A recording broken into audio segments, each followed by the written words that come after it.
ഒരു class room 7ാം class ആണ്. അവിടെ ടീച്ചർ വളരെ സീരിയസ് ആയിട്ട് ക്ലാസ് എടുത്തുകൊണ്ടിരിക്കുന്നു. അപ്പോൾ ഒരു കുട്ടി ഡെസ്കിൻ്റെ മേലെ കാലൊക്കെ കയറ്റി വെച്ച് അലസമായിട്ട് ക്ലാസ്സിൽ ശ്രദ്ധിക്കാതിരിക്കുകയാണ്.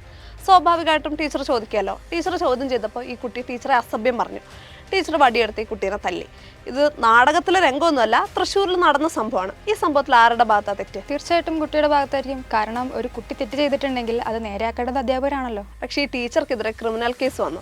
പക്ഷെ ബാലനീതി പ്രകാരം എടുത്ത കേസ് കോടതി റദ്ദ് ചെയ്തു. എന്നിട്ട് ന്യായാധിപൻ പറഞ്ഞത് ഇങ്ങനെയാണ്: ക്രിമിനൽ കേസും ജയിലും ഒക്കെ ഒഴിവാക്കാൻ വേണ്ടിയിട്ട് വിദ്യാർത്ഥികളെ പേടിച്ച് കഴിയേണ്ട അവസ്ഥയാണ് ഇപ്പോൾ ടീച്ചേഴ്സിനുള്ളതെന്ന്. സത്യമല്ലേ? അധ്യാപകർ കുട്ടികളെ പേടിച്ച് കഴിയേണ്ട ഒരു അവസ്ഥ ഇല്ലായിരുന്നെങ്കിൽ ഈ നാട്ടിൽ ഇത്രയേറെ കുട്ടി ക്രിമിനലുകളും ടീനേജേഴ്സ് ആയിട്ടുള്ള ഡ്രഗ് അഡിക്ട്സും ഉണ്ടാകുമായിരുന്നില്ല.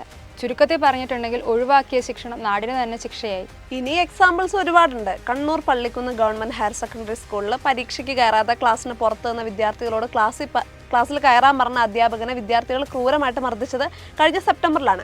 ബൈക്കിൽ 4 പേര് സഞ്ചരിച്ച് ചോദ്യം ചെയ്ത അധ്യാപകനെ വിദ്യാർത്ഥികൾ മർദ്ദിച്ചത് കഴിഞ്ഞ ഓഗസ്റ്റിലാണ്. ചെമ്പഴന്തി SN കോളേജിലെ അധ്യാപകനായിരുന്ന R ബിജുവിനെ ക്രൂരമായി മർദ്ദിച്ചതിന് 4 SFI വിദ്യാർത്ഥികൾക്കെതിരെയാണ് കേസെടുത്തത്. കുറ്റിപ്പുറത്ത് സ്കൂൾ പരിശീലന സ്ഥലത്ത് കറങ്ങി നടന്നതിന് ശകാരിച്ച അധ്യാപകന്റെ കൈ +1 വിദ്യാർത്ഥി ചവിട്ടി ഒടിച്ചത് 2023 ഒക്ടോബറിലാണ്. ഇങ്ങനെ എത്ര സംഭവങ്ങളുണ്ട്. ഇങ്ങനെ ഓരോ സംഭവം കഴിയുമ്പോഴും വിദ്യാർത്ഥികളെ നന്നാക്കാൻ ശ്രമിക്കുന്ന അധ്യാപകരുടെ എണ്ണം കുറഞ്ഞു വരും. പ്രത്യേകിച്ച് വിദ്യാർത്ഥി സംഘടനകളിലുള്ള കുട്ടികളാണെങ്കിൽ പറയാൻ വേണ്ട, തിരിഞ്ഞു നോക്കില്ല. ഭയമാണ്. അധ്യാപകരെ അസഭ്യം പറയാനും തല്ലാനും ഒന്നും മടി കാണിക്കാത്ത കുട്ടികൾ മാതാപിതാക്കളെയും വെറുതെ വിടില്ല.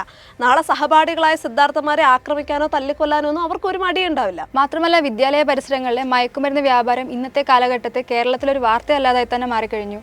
കഴിഞ്ഞ മെയിൽ 1140 സ്കൂളുകളിൽ നടന്ന ലഹരി ഇടപാട് എക്സൈസ് കണ്ടെത്തി.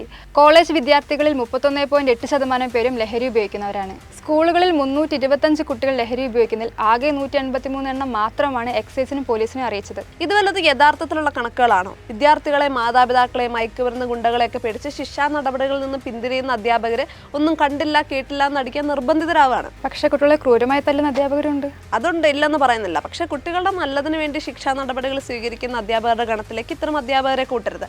ക്രൂരമായിട്ട് കുട്ടികളെ മർദ്ദിക്കുന്ന അധ്യാപകരെ അധ്യാപന ജോലിയിൽ നിന്ന് തന്നെ പുറത്താക്കണം. പക്ഷെ നല്ല അധ്യാപകരെ മാതാപിതാക്കളും PTA സമൂഹവും ഒക്കെ ചേർന്ന് സംരക്ഷിക്കുകയും വേണം.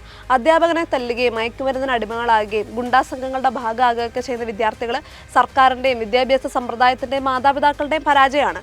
വിദ്യാലയങ്ങളെയും ക്യാമ്പസുകളെയും നിയന്ത്രിക്കേണ്ടത് അധ്യാപകരാണ്. അതും പാർട്ടി അടിമകളല്ലാത്ത അധ്യാപകർ, അല്ലാതെ വിദ്യാർത്ഥി സംഘടനകളല്ല.